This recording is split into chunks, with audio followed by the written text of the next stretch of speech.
오늘 저는 요한복음 11장 39절에서 44절 말씀을 가지고 사람의 모든 필요를 채우시는 그리스도, 이러한 제목으로 말씀을 나누겠습니다.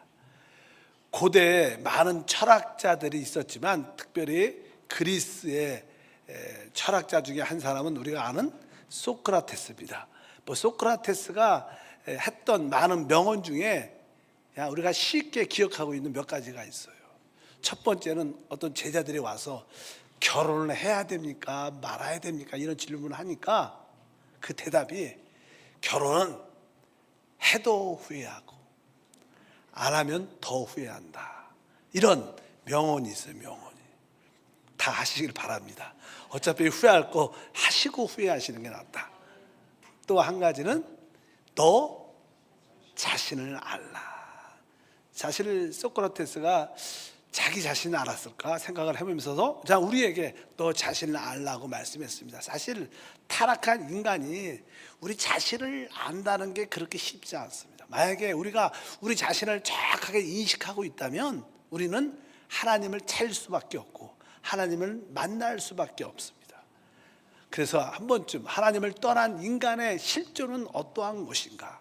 사실 영적으로 볼 때 하나님을 떠나 있는 죄로 멸망당할 가운데 있는 사람들의 참된 모습은 첫 번째로 죄 가운데 있다고 말씀드렸습니다. 모든 사람은 다 죄 가운데 죄의 종으로 붙잡혀 있습니다. 성경의 요한복음 8장 34절에 말씀합니다. 예수께서 대답하시되 진실로 진실로 너에게 이르노니 죄를 범하는 자마다 죄의 종이다.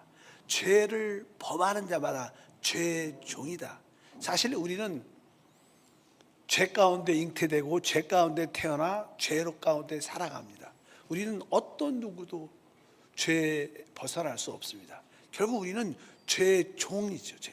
우리가 원하든 원치 않든 죄의 종이기 때문에 죄 가운데 살아갈 수밖에 없는 것이 우리의 모습입니다. 사실 성경에 보게 되면 죄의 첫 번째 원인은 사람이 아니라 바로 우리를 미혹했던 마귀입니다. 그래서 죄의 근원은 마귀다, 이렇게 말씀드릴 수 있습니다. 그래서 요한복음 8장 44절에 너희는 너희 아비 마귀에게서 났으니 너희 아비의 욕심을 너희도 행하고자 하느니라.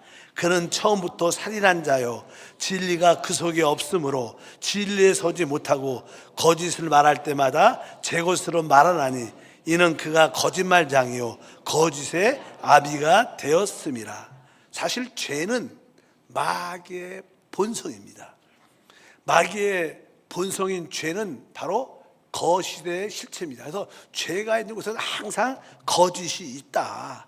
거짓의 결과는 결국 사망이라고 말씀을 하죠. 죄를 짓는 모든 사람들은 죄의 종이고 죄의 자녀고 그의 아비는 마귀다. 이렇게 아주 주님은 아주 리얼하게 실제적으로 말씀합니다. 타락한 사람, 하나님을 떠나 있는 모든 사람들은 다 죄의 종이라고 말씀합니다. 즉 죄 가운데 살다가 죄로 말미암아 영원한 멸망 가운데 있는 게 사람들의 모습입니다. 두 번째, 성경에 보면 하나님을 떠나 있는 인간의 모습은 어두움 가운데 있다고 말씀을 드립니다. 어둠. 사실 사람이 죄 가운데 있으면 그 사람은 어두움 가운데 있게 되고 어둠이 있으니까 참된 것을 볼 수가 없게 됩니다. 그래서 우리는 죄의 본성을 가지고 있다는 것은 우리가 어두움 가운데 태어났다는 거예요. 참된 것을 우리는 그저 육신의 눈으로 보는 것만 봅니다. 사실 보이지 않는 영원한 세계, 영적인 세계에 대해서는 깨달음이 없어요. 왜? 볼 수 있는 그런 시력을 갖고 있지 않습니다. 성경에는 바로 우리가 날 때부터 맹인됐다 이렇게 말씀합니다.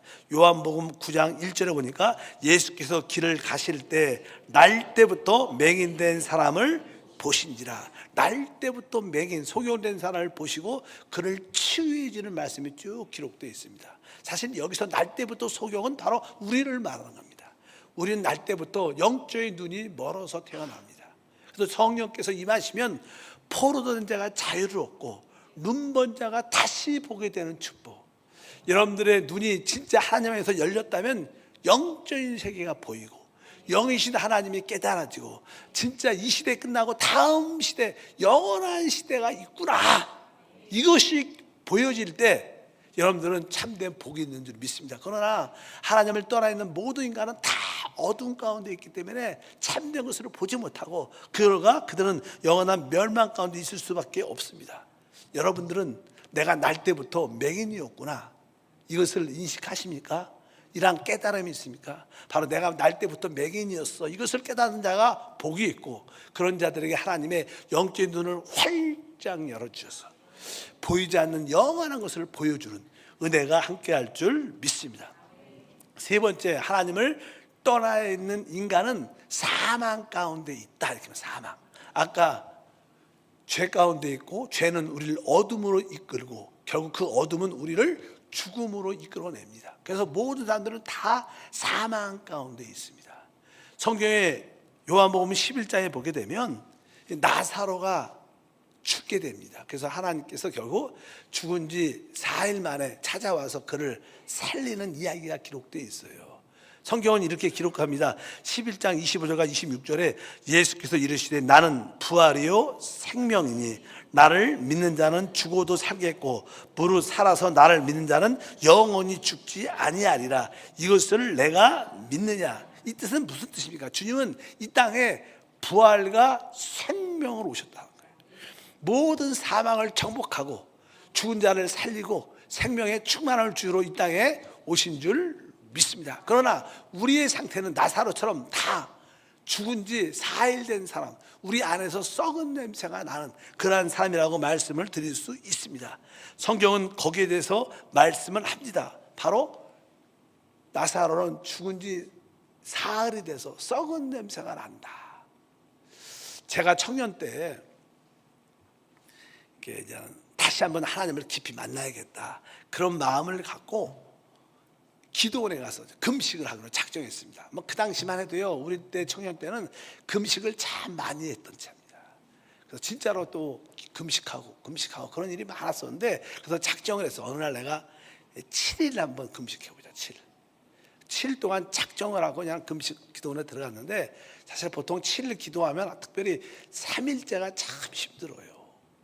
보통 3일 금식하면 두 번째 날이 힘들고, 길게 할 때 7일 되면 3일 되면 너무나 힘듭니다. 그러니까 첫째 3일 동안 금식하는데 하루 이틀 3일 딱 되니까 막 그 식당에서 죽을 끓이는 냄새가 얼마나 맛있게 들리고 맛있게 보이고 냄새가 나니까 와, 시험 들게 하는 그런 요소가 있는데, 이제 4일째가 딱 되니까 그것을 넘어섰어요. 4일째 딱 넘으니까 배란간에 그 음식을 끓이는 냄새가 아주 이렇게 불쾌하게 느껴지는 거예요.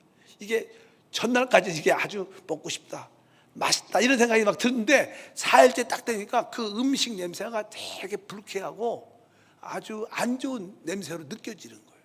그리고 5일째, 6일째 딱 되니까 사람과 대화를 이렇게 하잖아요, 다른 분들하고. 그러면 사실 식사를 하고 금방 오신 분들은 이제 음식 냄새가 나잖아요. 근데 그 음식 냄새가 너무나 싫은 거예요. 그러면서 한 6, 7일째 되니까 사람들한테 좀 이게 내가 거룩해서 그 뜻이 아니라 그냥 영적으로 썩은 냄새가 난다는 느낌이 확 드는 거예요. 그래서 야, 사람이 이렇게 부패하구나. 그때 그런 생각이 많이 들었습니다. 사실 우리는 서로 같이 썩어 있으니까 잘 냄새를 못 맡아. 사실 그런 거예요. 우리 같이 썩어 있으니까 서로 다 냄새를 못 맡지만, 사실 영적으로 깨어 있으면 이 세상의 썩은 냄새들이 얼마나 부패함이 강한지. 특별히 이 세상은요, 정치 위정자들이 가장 많이 썩었죠. 부패하죠. 진짜 우리도 부패하지만 거기는 우리가 생각을 초월할 정도로 부패한 그런 모습이 생각보다 많습니다. 회초나 믿음처럼 정말로 아픈 번질한데 속은 다 부패하고 썩었던 그런 모습들. 어찌하든지 인간의 타락한 모습의 핵심적인 요소는 다 썩어서 썩은 냄새 가운데, 사망 가운데 있는 것이 인간의 모습입니다. 그래서 이 하나님을 떠나 있는, 하나님을 만나지 못한 사람들은 죄 가운데 있죠. 어두운 가운데 있어서 참된 것을 보지 못하고, 그 다음에 사망 가운데 썩은 냄새로 가득한 게 바로 타락한 사람의 모습입니다. 그래서 우리 사람들은 소망이 없었습니다. 절대 절망밖에 없었는데, 바로 하나님의 아들이 바로 이 땅에 오셔서 우리에게 이 모든 문제를 해결하기 위해서 죄의 문제, 어둠의 문제, 삶의 문제를 해결해서 이 땅에 오신 줄 믿습니다. 주님이 이 땅에 왜 오셨을까요? 바로 우리의 죄에 대한, 어둠에 대한, 사망에 붙잡혀서 모든 모습을 해결하기 오셨습니다. 바로 그 해결의 길은 바로 우리에게 생명을 주는 것입니다. 그래서 요한복음 10장 10절에 말씀합니다. 도둑이 오는 곳은 도둑질하고 죽이고 멸망시키는 것뿐이요 내가 온 곳은 양으로 생명을 얻게 하고 더 풍성히 얻게 하려는 것이다. 우리 주님은 바로 우리에게 생명을 주시되 더 생명을 풍성히 누리러 오셨다는 것입니다. 이제 주님이 우리 가운데 찾아오실 때 우리 안에 필요한 모든 것을 공급해 주러 오신 거예요. 타락한 사람의 많은 필요함이 있는데 타락한 사람의 필요를 다 채워주시고 회복시키러 주님이 오신 줄 믿습니다. 그러면 우리 타락한 사람들의 가장 첫 번째 필요가 무엇일까요? 우리가 하나님을 떠나 있을 때 우리에게 첫 번째 필요가 무엇일까요? 아까 말씀드린 우리는 죄 가운데 영원한 멸망 가운데 있습니다. 우리의 영원한 멸망은 회복될 수 없는 겁니다. 우리의 생명은, 옛 생명은 멸망의 생명입니다. 그래서 하나님께서 우리에게 거듭남을 통해서 새 생명을 주시는 일을 하죠. 우리가 거듭날 때 우리는 옛사람이 끝나고 성령으로 다시 태어나 새 사람이 되는 줄 믿습니다. 이제 부모의 생명을 얻은 곳에서 이제 하나님의 생명을 진짜로 얻는 것입니다. 그래서 하나님이 우리에게 오셔서 첫 번째 하시는 일은 바로 우리에게 거듭남을 통하여 새 생명을 주신다. 영생을 주시는 게 하나님의 축복의 시작인 줄 믿습니다. 요한복음 3장 5절부터 8절 읽어봅시다. 예수께서 대답하시되 진실로 진실로 내게 이르노니 사람이 물과 성령으로 나지 아니하면 하나님 나라에 들어갈 수 없느니라. 육으로 난 것은 육이요 영으로 난 것은 영이니 내가 내게 거듭나야 하겠다는 말을 놀랍게 여기지 말라. 바람이 임으로 불매 내가 그 소리는 들어도 어디서 와서 어디로 가는지 알지 못하나니 성령으로 난 사람도 다 그러하니라. 바로 우리는 다시 한번 물과 성령으로 거듭나야 됩니다. 육으로 태어난 사람은 육일 뿐이고 이제 영으로 성령으로 태어난 사람은 다시 영의 사람이 되는 것입니다. 바로 성령으로 거듭난 사람은 바로 이러한 거듭남을 체험한다는 거예요. 여러분에게 바로 첫 번째 필요는 무엇인가? 우리에겐 거듭남이 필요해요. 내가 많은 지식과 내가 많은 재물과 많은 지위를 갖고 있을지라도 어떤 상태에 관계없이 모든 사람은 다 거듭나야 됩니다. 그래야 하나님의 새 축복을 시작할 수 있습니다. 여러분 모두가 회개하고 성령으로 거듭난 줄 믿습니다. 바로 하나님은 첫 번째 우리에게 오셔서 바로 거듭남을 통하여 새 생명을 주시는 일을 하십니다. 그럼 두 번째, 그분은 또 우리에게 어떠한 축복을 주실까요? 예수 그리스도는 우리 가운데 오셔서 우리 안에 내적인 참된 만족을 주십니다. 우리가 구원 받았을지라도 사람 가장 기쁜 곳에는 항상 내적인 목마름이 있습니다. 내적인 갈증이 있어요. 많은 사람들은 이것이 무엇인지 잘 몰라요. 그래서 이것을 찾기 위해서 돈을 추구하고 세상의 쾌락을 추구하고 어떤 명예를 추구하고 지식을 추구하고 다양한 것들을 막 추구해서 내 안에 무엇인가 목마름이 있는데 갈증이 있는데 그것이 무엇인지 몰라서 이것저것 막 집어넣습니다. 그래도 그 목마름과 갈증은 끝나지 않습니다. 근데 우리 주님은 그 목마름의 답을 알고 계십니다.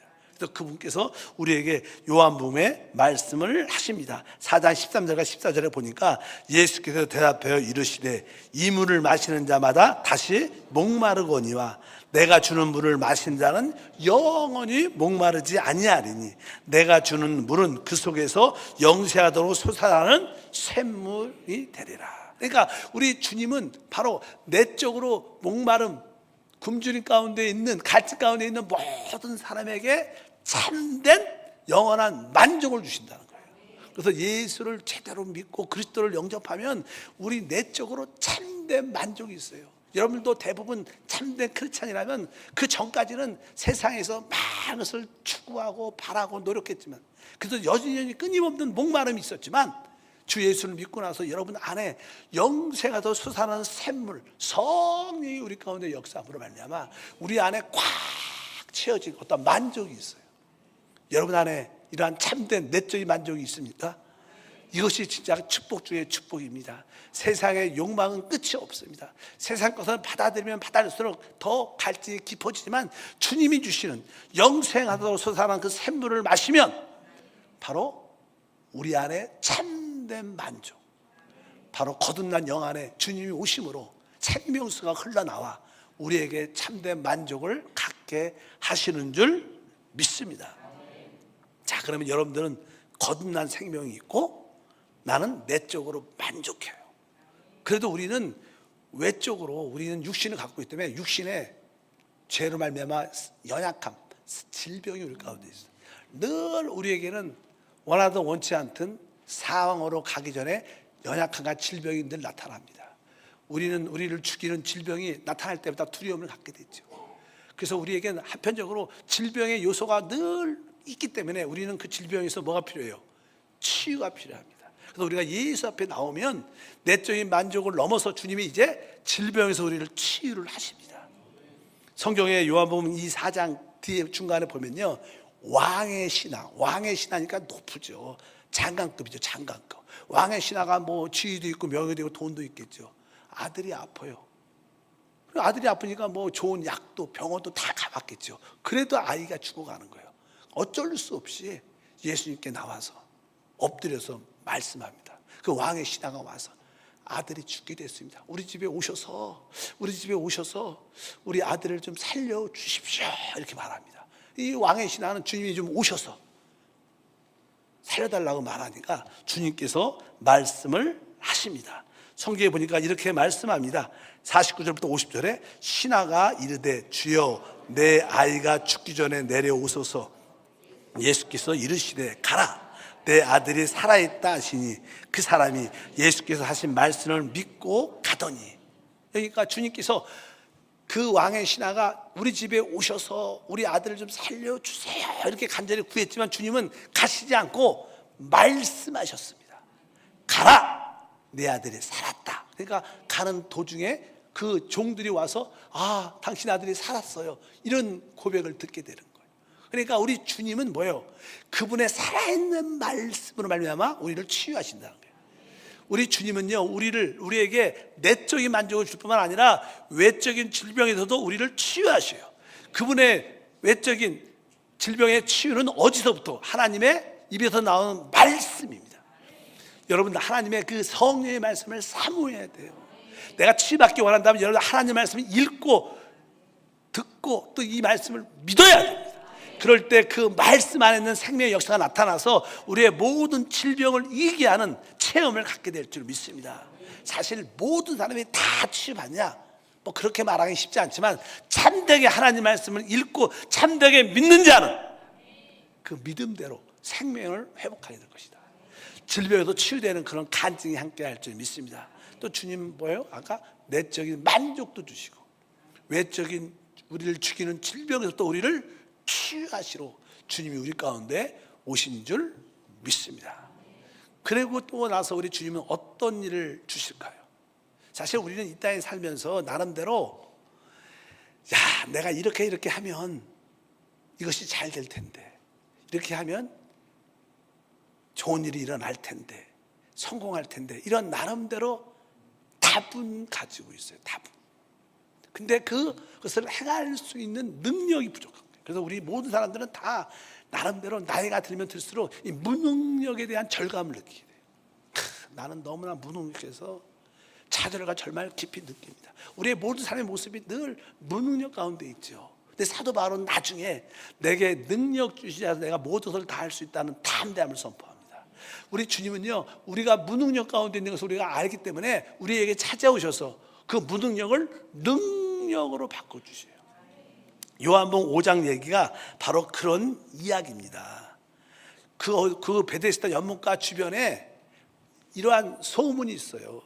그 연못가에서 어느 순간에 물이 이렇게 끓어올라요. 이렇게 부글부글 물이 동할 때 물이 끓어오르는 게 그처럼 물이 막 움직일 때 누구든지 첫 번째로만 들어가면 어떤 병이든 치유된다.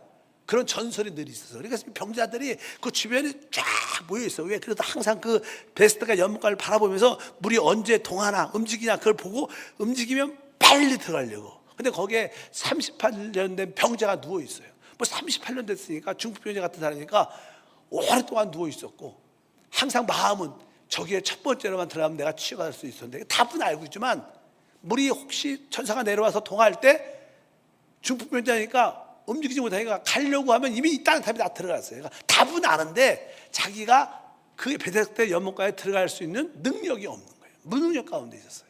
그런데 주님이 찾아오신 거예요. 네가 낫고자 하느냐? 그러니까 내가 진짜 낫고자 하지만 물이 통할 때 다른 사람이 먼저 들어가서 내가 치유받을 수 없습니다. 그렇게 고백하니까 주님께서 자리에서 일어나라,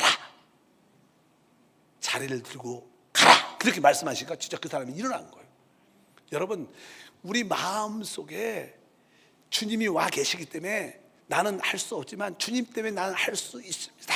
나는 진짜 낫고자 원합니다. 나는 이 무능력에서 벗어나기를 원합니다. 이 모든 문제를 해결하기를 원합니다. 내 힘으로는 안 되지만 주님이 함께 하시면 됩니다. 이가 뜨거운 열망, 영 안에서 뜨거운 열망을 갖고 있으면 우리 주님께서 우리 마음에 찾아오셔서 일어나라, 자리를 들고 가라. 그래서 우리는 모든 것을 할 수 있는 그러한 능력이 우리 안에 나타나요.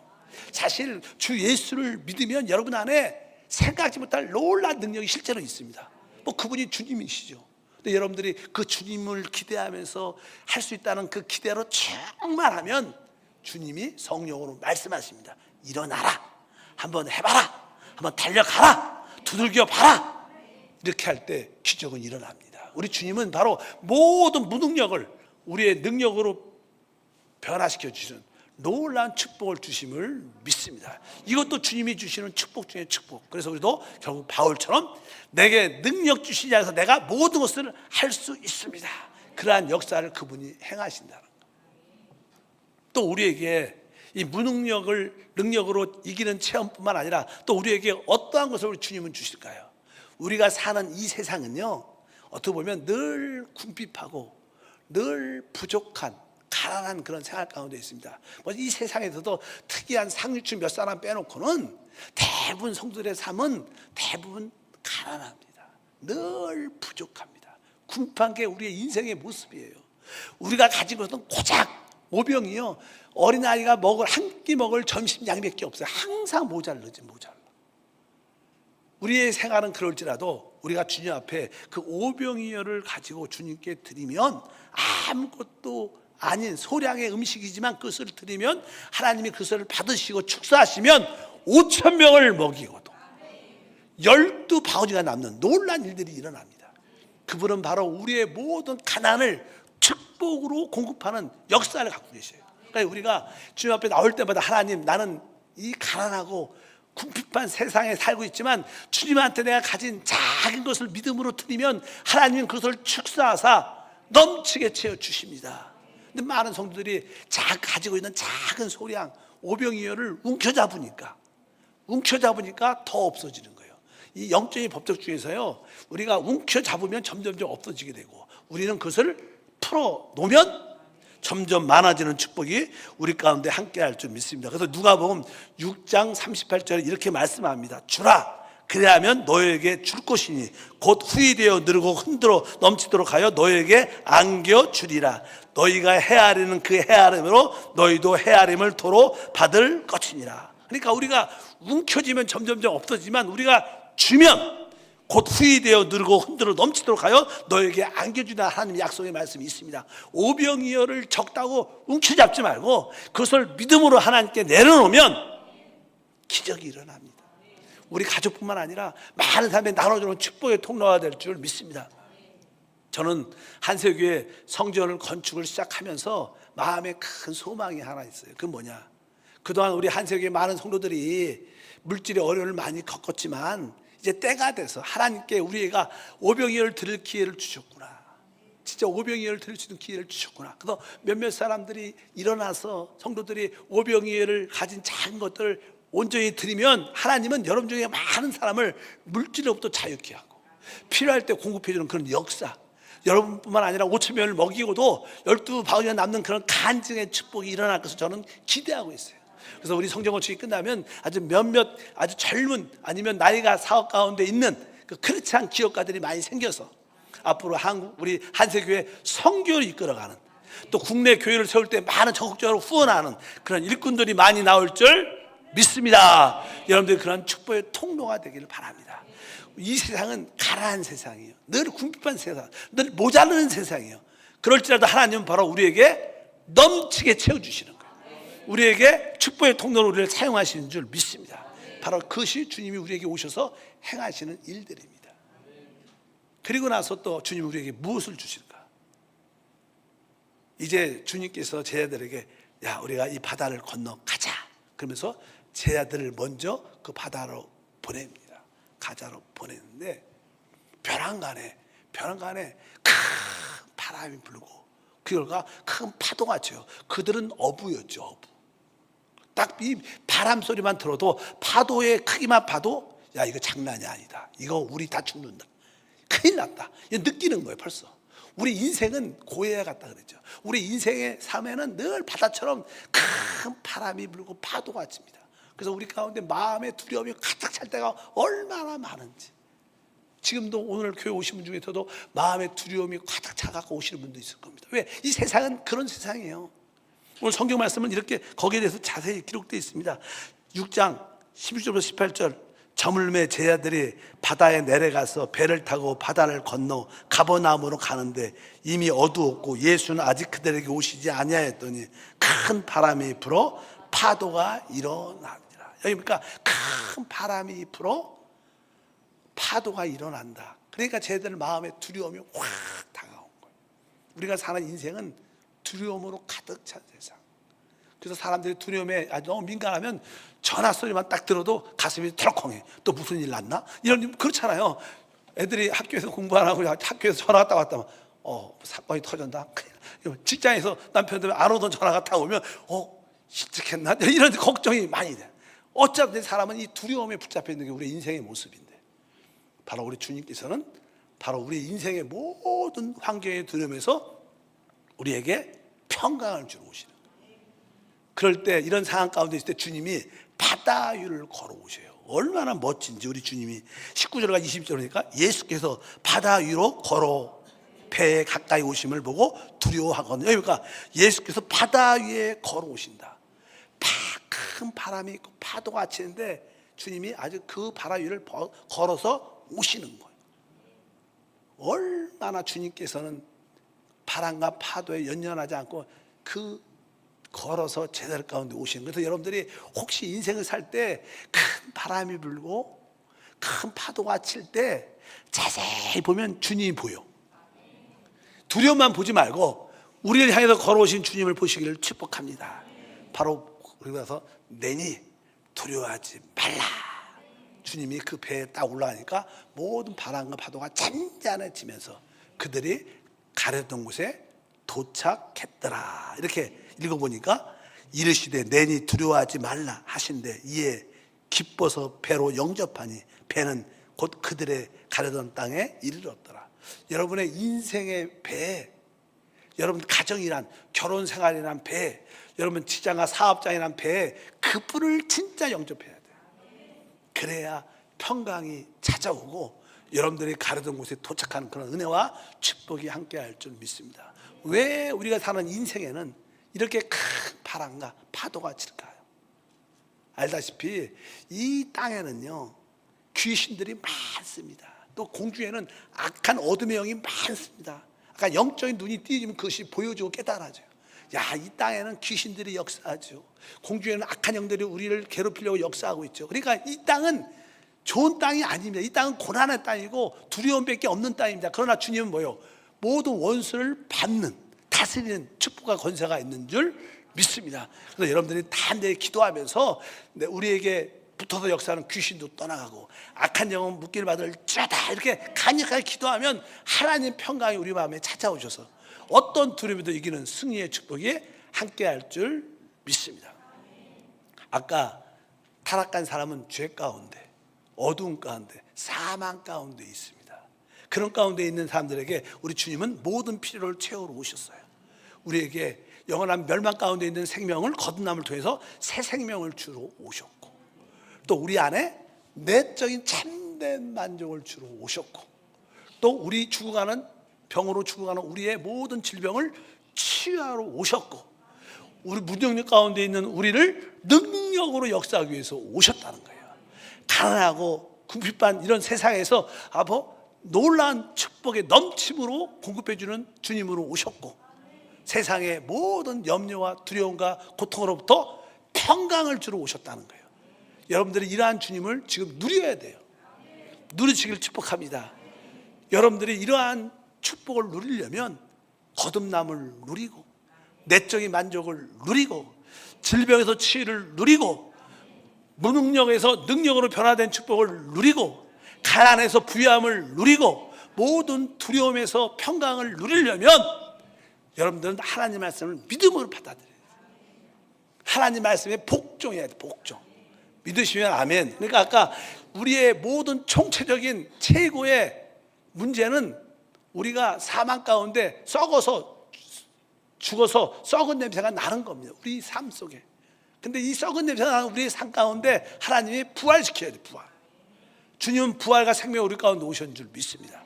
근데 주님이 부활의 능력을 우리 가운데 나타낼 때 우리가 너무나 하나님 말씀을 안 믿는 거예요.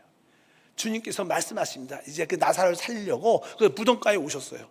이미 죽은 지 4일 됐고 썩은 냄새가 나지만 주님께서 그를 살리려고 그 무덤을 막고 있는 큰 돌을 옮겨 놓아라.